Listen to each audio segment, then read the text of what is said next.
Welcome back to the Deep Dive. Today we're tackling what might be our most demanding project yet. In front of us, we have a literal stack of source materials. Yeah, it's pretty dense. We've got land deeds, internal bank reports, forensic autopsy files, congressional testimony. And it all centers on this incredibly complex, deeply interconnected political world of Bill Clinton's Arkansas. It's really more than just a political story. You have to look at it almost like a forensic investigation into a specific time and a specific place. Right. We're examining how a governor, someone clearly preparing for the highest office, operated within what was a relatively closed political and financial system. And these sources, they seem to reveal these patterns where finance, law, state administration, and local accountability all intersect. And often in ways that led to controversy, regulatory failure, and in some cases, outright tragedy. Okay, so let's set the stage for you. We're charting the very rapid ascent of a major political figure. A very rapid ascent. You look at the timeline. He's at Georgetown in 68, then Yale Law in 73, which is where he meets Hillary. By 76, he's Attorney General, and then in 1978, at just 32 years old, he becomes the youngest governor in the nation.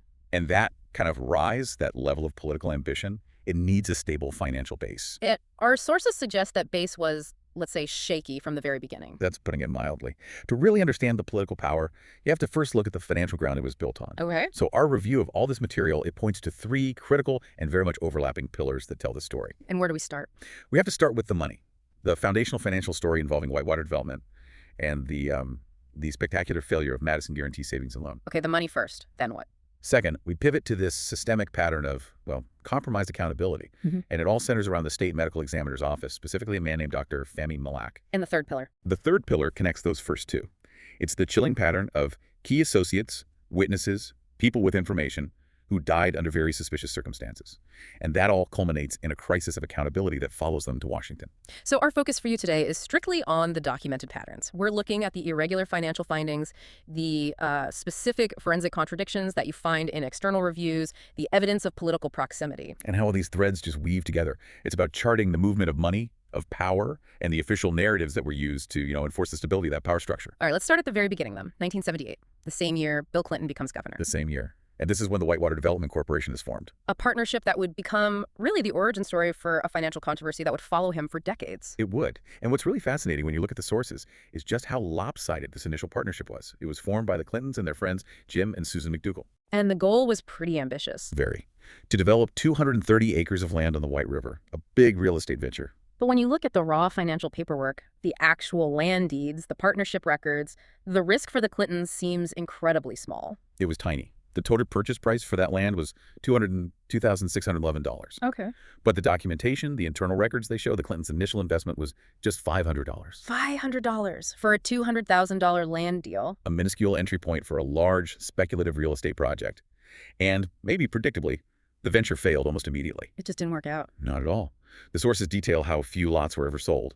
It led to, chronic financial instability. Whitewater was basically illiquid and bleeding money. Which created a desperate need for cash to keep the whole thing afloat. An immediate and desperate need. And that support, critically, did not come from a normal commercial bank. Right. It came from Jim McDougal's other business. Exactly. Madison Guaranty Savings and Loan. And this is the hinge. This is the moment a private land deal becomes something much more complicated. This is the point where it becomes a scandal. Madison Guaranty, as the records show, started funneling improper loans and financial transfers directly to keep Whitewater from going under. So a failed investment was basically transformed into a vehicle for alleged regulatory fraud. That's what the regulators started to find. And you have to remember the context here. The S&L crisis of the 1980s. These weren't commercial banks. They were savings and loans guaranteed by the federal government. Right. Their job was supposed to be funding mortgages for families, not bailing out speculative land deals for political allies. Which is why the federal examinations were so important. And they caught it. The records show that regulators, specifically in 1984, flagged specific illicit transfers. We're talking about active deception. What did they find? One document details a $300,000 direct transfer that benefited Whitewater. And separately, a $30,000 loan was deceptively placed in Bill Clinton's name. In his note. But then it was rerouted through a nominee, a straw borrower, to hide where the money was really going and what it was for. And why go through all that trouble? Why use a nominee? To get around insider lending rules, S&Ls had very strict caps on how much they could loan to board members or their partners. So this was a way to hide the fact that Madison Guaranty was essentially lending money to itself? Or to its principal struggling side businesses. It's a massive regulatory red flag. A huge one. And this is where the legal side comes in, specifically Hillary Clinton's role as a partner at the Rose law firm in Little Rock. Right. The sources detail her specific legal work on something called the Castle Grande deal. And what was Castle Grande? The Castle Grande deal is a really crucial piece of this puzzle. It was a massive, incredibly complex real estate transaction. And she billed hours for it. Yes, he billed Rose law firm hours working on it. And it seems it was explicitly designed to restructure or move Madison's failing assets off the books. To make the SNL look healthier than it actually was? Exactly. To stave off the regulatory takeover that was, by that point, looming on the horizon, it was a legal maneuver to buy time and avoid scrutiny. So let's recap this for you. We have an ambitious but failed land deal. Sure. It's being propped up by a federally insured SNL through what look like improper loans. Check. And there are complex legal maneuvers designed by a politically connected law firm partner to hide how insolvent the institution really is. That's the whole picture. So what was the inevitable result of all this? Collapse. The inevitable result was total collapse. Madison Guarantee failed catastrophically in 1989, right as the SNL crisis was peaking across the country. And the consequences were huge. Profound. The sources confirmed this one failure ended up costing American taxpayers an estimated $60 million in federal bailouts. $60 million, which brings us back to that core issue. Accountability. The money's gone, the bank failed, the fraud was documented. Who paid the price?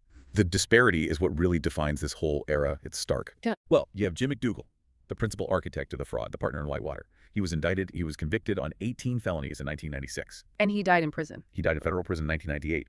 His wife, Susan McDougal, also served time for contempt because she refused to cooperate with the investigation. Okay, so the McDougals faced serious consequences. What about the Clintons? They were partners in the deal. Their finances were propped up by these loans. The Clintons claimed a $68,000 loss from the whole venture, and despite the sheer volume of documents, all the investigations, they never faced any criminal charges. No charges related to the collapse, the fraud, or the alleged illegal transfers. None. And this is the essential question the sources leave you with. How could the consequences be so devastating for the less connected partners, the McDougals, while stopping completely short of the politically powerful governor and his wife? Even when the financial connection was so direct. It suggests that the political shield, the regulatory shield, was deployed successfully. It protected the powerful, while the full weight of the law came down on their associates. And you're saying that environment of unequal accountability, that's the foundation for everything that comes next. It is. It's the foundation for the darker, more disturbing events that were unfolding in Arkansas at the same time. That foundation of financial irregularity and political protection, it leads us right into the second and frankly deeply disturbing pillar of this story. Which is the state's system of forensic accountability. Or maybe the profound lack of it. And at the center of this issue is one person, Dr. Fahmy Malak. Malak's timeline is critical here. He was appointed as the state medical examiner under Governor Clinton. He held that office from 1979 all the way to 1992. So his tenure almost perfectly overlaps with Clinton's rise and the most controversial events we're discussing. Perfectly. For over a decade, he was the final official word on the cause of death in the state of Arkansas. And his final words were often, well, they were challenged profoundly. That's an understatement. The sources are definitive on this. Malak's rulings drew heavy fire from independent pathologists, from law enforcement, even from the families of the deceased. We have documented instances of over 20 of his cases being formally overturned or heavily questioned. Over 20. Yeah. And you have to understand, this isn't just a statistical anomaly. This creates a systemic crisis of faith in the entire judicial process. A state medical examiner is supposed to be a neutral scientific voice. Exactly, an arbiter. But when one individual operates with such insistent irregularity, the implications for justice are massive. Especially when his rulings seem to conveniently serve institutional interests. Precisely. Shielding the state from liability or closing politically inconvenient homicide cases as simple accidents or suicides. Let's look at some of these specific case studies because they don't just suggest a simple error. They suggest something more like active forensic invention. Let's start with the bizarre, almost unbelievable case of James Dewey Milam in 1989. The Milam case is just. It defies belief. It really does. Milam, he's 38 years old. He's found decapitated at his home. The scene itself obviously suggests extreme violence. Right. Yet, Dr. Malak's official ruling was astonishing. He ruled the cause of death as natural causes. Natural causes for a decapitation. How did he even begin to explain that? The narrative he constructed for this is what really made it national news. He claimed that Milam died from an ulcer. An ulcer. Which, he said, prompted severe vomiting. And then after he died, a dog scavenged the body and ate and removed the head. A dog ate and removed the head. That stretches credibility to the breaking point. It feels designed to avoid any possibility of foul play. And later pathological reviews confirmed just how absurd that ruling was. What did they find? Subsequent independent pathologists found zero evidence of an ulcer. No significant internal hemorrhage. The core of Malak's explanation was medically baseless. And the head. The trauma to the neck was described as a clean cut. It was not consistent with the tearing and crushing you'd see from animal scavenging. So this wasn't just a misdiagnosis. No. It was an invention of a cause of death, seemingly designed to close the case without a homicide investigation. Okay, now let's consider the case of Raymond Albright in 1981. This one also seems to defy the laws of physics. The Albright case is just as baffling. He was 50 years old, found dead. He had sustained 5 distinct shotgun wounds. 5. That alone should make suicide a very, very skeptical conclusion. It should. But the most forensically impossible detail, according to the sources, is that one of those wounds was documented as being to his back. To his back. So I have to ask the question, how does a person shoot themselves 5 times with a shotgun, including once in the back, and have that stand as an official state ruling of suicide? It requires ignoring every known standard of self-inflicted trauma. It requires, well, a massive act of administrative protection. These rulings show that Malak's office wasn't just incompetent. No, he was actively generating these impossible scenarios that guaranteed cases were closed as non-homicides. And the sources also point to cases where this pattern directly shielded people who were politically connected. A chilling example is a prisoner found hanged in a cell. Malak, of course, ruled it a suicide. This prevents any kind of institutional scrutiny. But that ruling was later overturned. It was a task force. A task force established by Governor Clinton himself had to review the case, and they overturned it to homicide. The state itself acknowledged its own authority had initially obscured the truth. And then there's the most direct example of political protection, which, according to the material, involves Governor Clinton's own mother. Virginia Kelly. She worked as a nurse anesthetist. What happened? A patient died on the operating table while she was the anesthetist on duty. Malak ruled the death accidental. And by ruling it accidental, He effectively shut down any possibility of liability or professional negligence scrutiny for the medical staff involved, or for the state institution itself. so you see this consistent pattern. A medical examiner who reliably provides rulings that protect the powerful and the politically entrenched. From liability, from scandal, from criminal investigation. So we have an official whose professional conduct is being repeatedly, publicly contradicted by independent findings and even by grand juries. And yet, Governor Clinton steadfastly defended him. He did. The sources confirm this persistent defense all through the 1980s. Why risk so much political capital to protect someone who was so clearly compromised? It wasn't just shielding him from public outcry. At various points, Clinton increased Malak's salary and even extended his retirement benefits. So the analysis here is that Malak's ability to make uncomfortable cases just disappear was considered more valuable than his credibility. It seems that way. He was an essential piece of the political shield in Arkansas. He ensured that potential scandals or homicide investigations didn't derail a rising national political career. And that shield was about to be put to its most terrible test when Malak's rulings intersected directly with organized crime and politics. This is where the Malak pattern converges with the darkest elements of this whole story. It's the case known nationally as the Boys on the Tracks. And this tragedy is a direct result of the systemic failure we were just talking about. The date is August 23rd, 1987. The victims were Kevin Ives, who was 17, and Don Henry, 16. They were found dead on railroad tracks near Bryant, Arkansas, They'd been run over by a train. a Union Pacific train. And Dr. Malak's initial ruling, just like the Mellon case, immediately sparked outrage from the families. What did he rule? He ruled the death accidental. His theory was that the boys had smoked an excessive amount of marijuana and simply passed out on the tracks. And the families didn't buy that. Not for a second. And the evidence didn't support it. First, the toxicology report showed only trace amounts of THC. Not nearly enough to make 2 healthy teenagers who were avid hunters and outdoorsmen pass out so deeply they wouldn't hear or feel a train coming. Exactly. And second, the positioning of the bodies was inconsistent with just casually falling asleep. The families knew their sons, and they fought it. And their persistence actually worked. It forced an official concession. It did. The bodies were exhumed. A second autopsy was performed by an outside expert, a pathologist named Dr. Joseph Burton. And his findings were completely different. Completely. Dr. Burton's findings shattered Malak's narrative. His examination revealed multiple blunt force skull fractures on both boys. So they were attacked. And, critically, he found a stab wound in Don Henry's back. These injuries happened before the train impact. Meaning they were murdered and placed on the tracks to stage an accident. That's the only logical conclusion.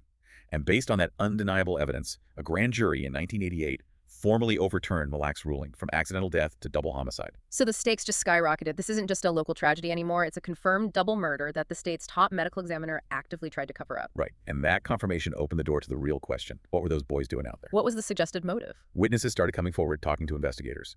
They suggested the boys might have stumbled onto a local drug drop operation. And this activity was linked to the Mina airport. Yes, often linked to the notorious alleged drug trafficking hub at Mina.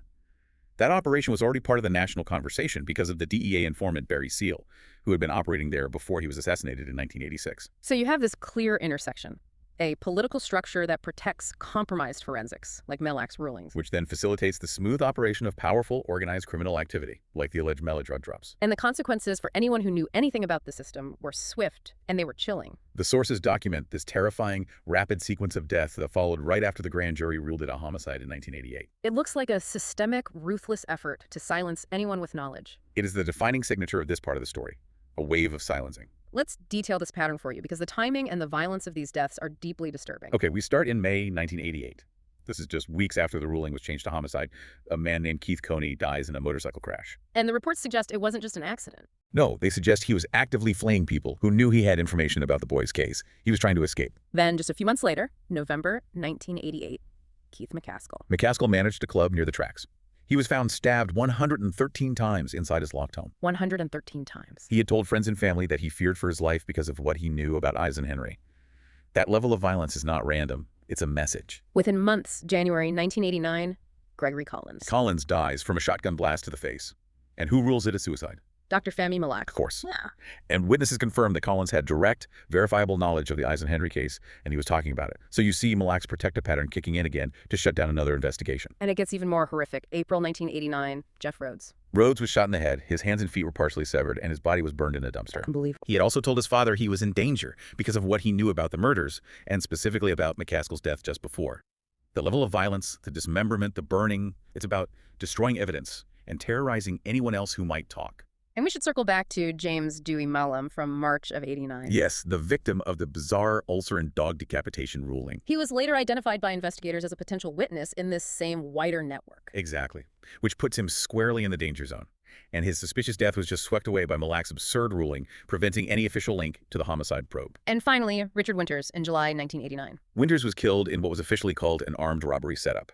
But the documentation suggests that local investigators and other witnesses suspected he might have actually been involved in the original Ives and Henry murders. So whether he was a witness or a perpetrator, he was another link in the chain that was removed. The pattern is undeniable. Once that official narrative of accidental marijuana death was broken by the families, the real investigation triggered this wave of violent deaths among anyone who held information. It suggests a powerful, coordinated effort to maintain secrecy. A ruthless effort, and with official state mechanisms, specifically the medical examiner's office, actively helping to create and maintain the silence. This pattern of suspicious deaths didn't just stop with witnesses in Arkansas. As Bill Clinton moved from the governor's mansion to the White House, we see a new series of deaths. Yes, key figures who had long-standing connections to his political operation, his security, even his private life. They also start dying under circumstances that raised immediate suspicion. So the focus expands. It's not just about local drug drops anymore. It's about the political and financial core of the administration itself. We're shifting now to those associates who were privy to the inner workings of the gubernatorial years and the details of that transition to Washington. People who possessed information about alleged affairs, or the very financial history we detailed in the first section. And their elimination, it removes potential sources of scandal right as he's taking the national stage. Let's talk about Jerry Parks. Who was he? Parks was the head of Clinton's gubernatorial campaign security detail in Arkansas. In September 1993, just months after the inauguration, he was killed in a drive-by shooting in Little Rock. And his proximity to the campaign meant he would have known a lot. A lot of sensitive logistical and personal information. Critically, his son later stated that his father had been actively compiling a politically damaging dossier on Clinton's alleged affairs. So Parks may have held politically explosive information. Information that could have jeopardized the new administration. And a drive-by shooting is a classic way to silence someone quickly and permanently. Then there's the case of Paula Grober, which seems very different on the surface. It does. She was Clinton's fluent sign language speech interpreter. She'd been with him since 1978, traveling with him constantly. So she had intimate access to his public and private conversations for his entire career as governor and during his presidential campaign. And she died in December 1992, right after the election. She was only 23. How did she die? The official ruling was a single car crash on a clear day with no witnesses. And while it was ruled an accident, the circumstances, this sudden unwitnessed death of someone with such deep personal access, it adds another layer to this pattern of untimely deaths. Now, if we want to tie the finances from Section 1 directly back into this pattern, we have to talk about Stanley Huggins. The Huggins case is a critical link, a direct link back to the Madison Guarantee fraud. Who was he? Huggins was a partner at a Little Rock law firm. The sources confirm he was actively investigating the Madison Guarantee failure and the fraud connected to it, the very heart of the Whitewater controversy. And in June 1994, he was found dead. Yes. The official cause of death was listed as viral pneumonia. Which sounds natural, but what happened immediately after his death is what's so suspicious. Absolutely. The documentation is clear. Immediately following his death, his office was ransacked. Ransacked! And his investigative report on Madison Guarantee disappeared, completely vanished. So a lawyer, actively digging into the massive financial scandal linked to the president, dies suddenly of a vague illness, and the key evidence he'd compiled just disappears. It's a direct, documented link between a highly suspicious death and the financial corruption we outlined earlier. It shows an ongoing effort to sanitize the investigative trail. And finally, there are the tragic and deeply suspicious deaths connected to the Paula Jones lawsuit. The Ferguson-Shelton case. This happened in May and June of 1994. Tell us about Kathy Ferguson. Kathy Ferguson was the 37-year-old ex-wife of an Arkansas state trooper named Danny Ferguson, who had been named in the Paula Jones lawsuit. She died from a gunshot to the head in her living room. It was ruled a suicide. But there's a detail that casts a lot of doubt on that ruling, A huge detail. A packed suitcase was found right beside her body. She was apparently planning to leave town. which strongly contradicts the profile of someone who decides to commit suicide at home. And the story gets even more chilling. Bill Shelton was Kathy Ferguson's fiancé. He was also an Arkansas police officer. And he didn't believe the suicide ruling. He publicly and persistently questioned it. 1 month later, in June 1994, he was found shot at her gravesite, And his death. also ruled a suicide. The pattern here is precise. Anyone who challenges the official narrative regarding a death linked to the political circle is swiftly eliminated, and the cause of death is conveniently ruled a suicide. What stands out here is that every single one of these people, Parps, Huggins, the Fergusons, they all had direct knowledge or connections to either the Clintons' personal life, their security, or the financial fraud that was being investigated. This sequence, it builds from the witnesses in the Ives and Henry case, and it moves right through the political insiders and the financial investigators.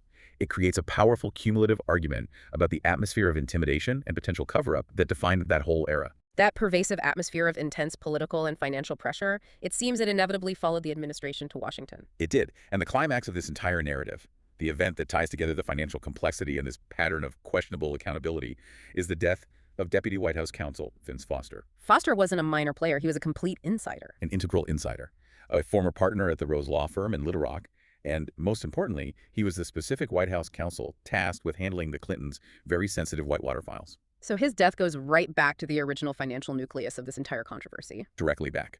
The death occurred on July 20th, 1993. He was found with a gunshot wound in Fort Marcy Park, Virginia. And the official ruling, which was maintained through multiple investigations, including the final Starr report, was suicide. But this case is defined not by that official ruling, but by the persistent, documented irregularities that plagued the investigation from the very start. And these aren't just rumors. These are specific forensic and administrative details from the investigative sources that consistently contradicted the official suicide story. Yes. Let's unpack some of these, starting with the forensic evidence around the weapon itself. Okay, what was the issue? The key forensic contradiction was the lack of powder residue. The gun found at the scene was never conclusively matched to powder residue found on Foster's hands. Which, in a close-range suicide, that residue evidence should be definitive. It's typically definitive. Its absence raised immediate serious questions about whether the weapon found was the one actually fired, or if Foster himself had been the one to fire it. That fundamental piece of forensic evidence was inconclusive at best. Then you have eyewitness testimony that complicates the official version of events. An eyewitness named Patrick Knowlton reported seeing a different car at the scene than the one that was officially linked to Foster. And he saw other people. He noted distinct people and activities that suggested the scene wasn't secure, that other individuals were present around the estimated time of death. If you accept his testimony, it undermines the integrity of the crime scene itself. It suggests possible staging or tampering. And what about the suicide note? The torn suicide note was only discovered days after his death. It was supposedly tucked away in his briefcase. Days later. That delay in finding such a crucial piece of evidence immediately raised profound suspicion about the thoroughness of the initial police work and the integrity of the evidence chain of custody. It suggests a possible manipulation, or at least a search for documents, before anything official was noted. And speaking of documents, there was the immediate document handling crisis in the White House itself. Right. The source materials confirmed that right after Foster's death, Hillary Clinton's fingerprints were found on related Whitewater papers. So there was an active, urgent effort to sort and secure those politically sensitive documents. The very Whitewater files that Foster was managing. The priority, it seems, was to control the documents that tied Foster and the Clintons to the financial controversy, not necessarily to ensure the forensic integrity of the death investigation. But the most damning internal conflict, the critical failure of accountability at the federal level, comes from the lead investigator himself. Yes. The lead prosecutor investigating the case for the special counsel's office, a man named Mikel Rodriguez, he resigned. And his reason for resigning is documented. It is. It's in his resignation letter. And his stated reason was specific and explosive.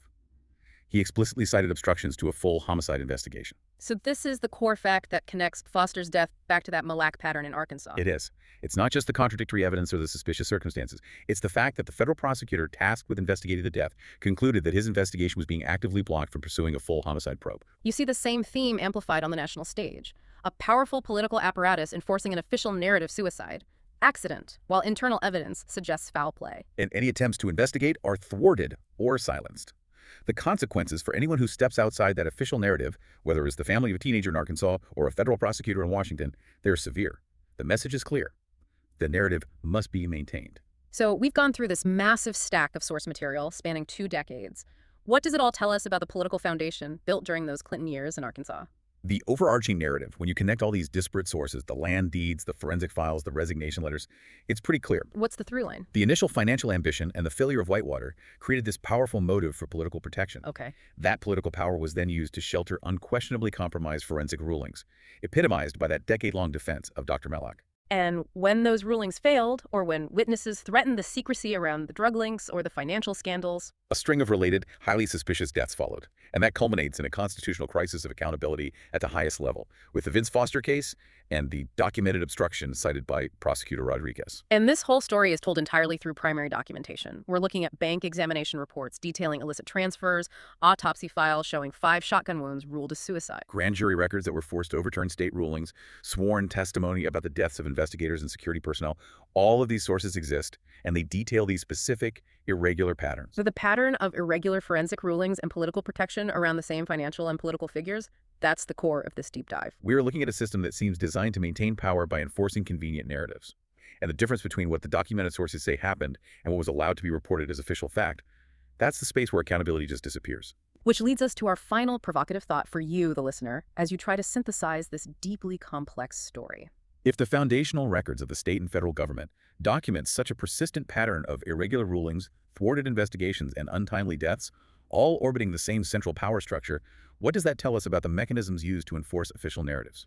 Does the ambition for power inherently create this kind of immune system, one that sacrifices accountability for its own stability? And if it does, how do we ever distinguish between tragic coincidence and calculated systemic protection? Keep digging. The documents are there for you to find and examine. We'll see you next time on The Deep Dive.